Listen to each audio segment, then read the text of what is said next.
Nick, I'm doing great. It's great to be with you, and I will say all of us in Texas and across the country are lifting up the people of Florida in our prayers as they face Hurricane Michael. Obviously, Texas faced our own tragedy with Hurricane Harvey a year ago, and we've seen the devastation that a hurricane of this magnitude can bring. And so we are praying for the safety of the men and women in Florida. We're praying for the safety of the first responders, that people will be spared and kept under God's protection and blessing during this terrible storm. Yes, sir. Yes, sir. Well, Senator Cruz, we're so thankful that you decided to make time, because you've got quite a schedule right now. Not only are you running for re-election, but you're also still representing us down here in Texas right now. So I was turned on a little bit to a couple of pieces of legislation that you've offered up, or rather two press releases as of the late. And one of those is that you're joining Marco Rubio to introduce the School Security Enhancement Act. Tell our listeners a little bit about that.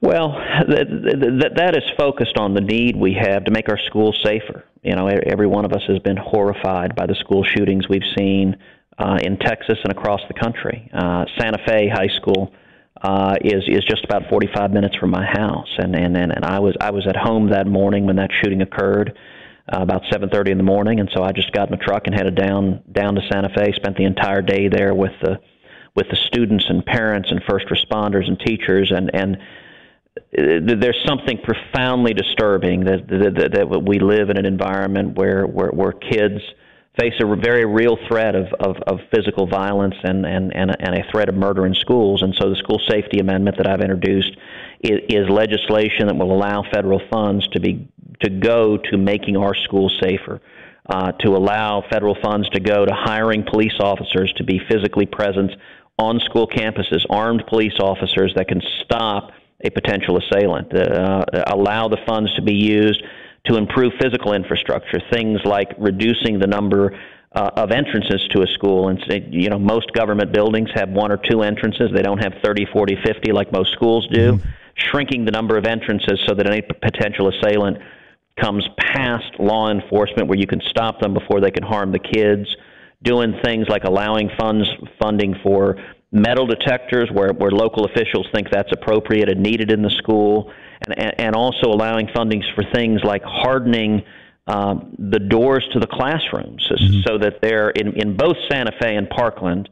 The murderer's students tried to brace classroom doors shut from the inside, and the shooter shot through the doors, which were flimsy little doors, and killed students on the other side. We can fix that with doors that are bulletproof and can be locked, which can help make schools safer and make sure we're protecting our kids. Yeah, I'm looking through this bill right now, and one of the interesting things, especially in light of our previous conversation, it also provides school safety reinforcement, including bullet-resistant doors and those windows that you were talking about. Right. We were just talking with Behind Every Doors President Will Dow, and talking about in certain segments of Dallas right now, there's just kids that can't learn right now because there's fear that a bullet is going to go through the window, just because the intensity of crime that's happening in their particular areas. And so this legislation seeks to address some of that, it seems like. Well, and it's common sense legislation. You know, you often see politicians in Washington Democrats who when there's a shooting, the first step they go after is they try to go after the Second Amendment rights of law-abiding citizens. And I think that's the wrong approach. That it doesn't work. It's not effective keeping us safe. I think the right answer instead is make our schools safer. I think it's put more armed police officers there, and it's target the bad guys, go after the criminals, go after the felons, go after the fugitives. That's the common sense approach. That's the approach that actually is targeted at fixing the underlying problem. That's great. That's great. And so not only are you running for re-election, but you're also continuing to represent us here in Texas, not only with this bill of legislation, but also in one of your previous press releases that you've called for the tax cuts to be permanent. Tell us a little bit more about that. Well, that's exactly right. As you know, last December, we passed the largest tax cut in a generation. We cut taxes on small businesses and job producers and hardworking families throughout the state of Texas.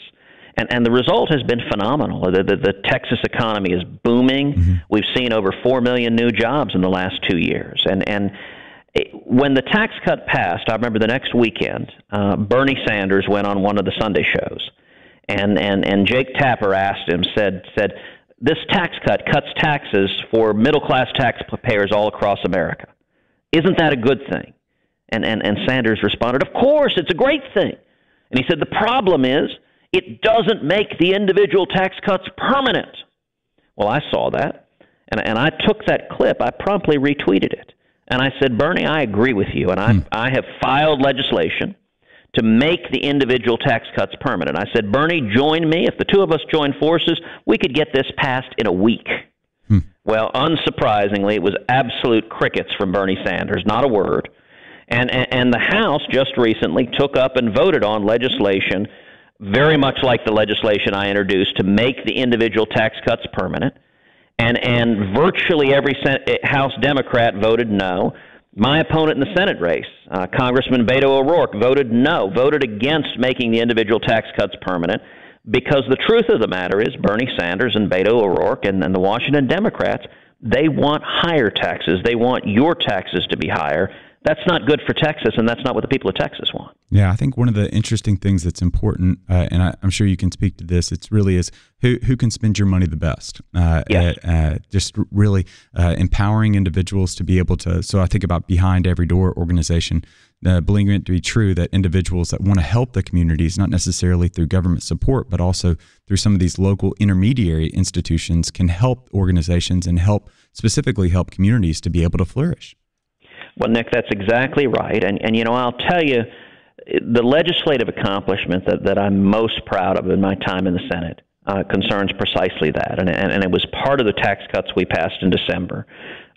It included an amendment that I had introduced on school choice. And what it did is it took college 529 savings plans. These are tax advantage plans that you can save, parents and grandparents can save for college expenses. And my amendment expanded that so that you can still use it for college, but now you can use 529s also for K through 12 education. You can use it for public school, for private school, for parochial school, for religious school, your choice, up to $10,000 per child per year.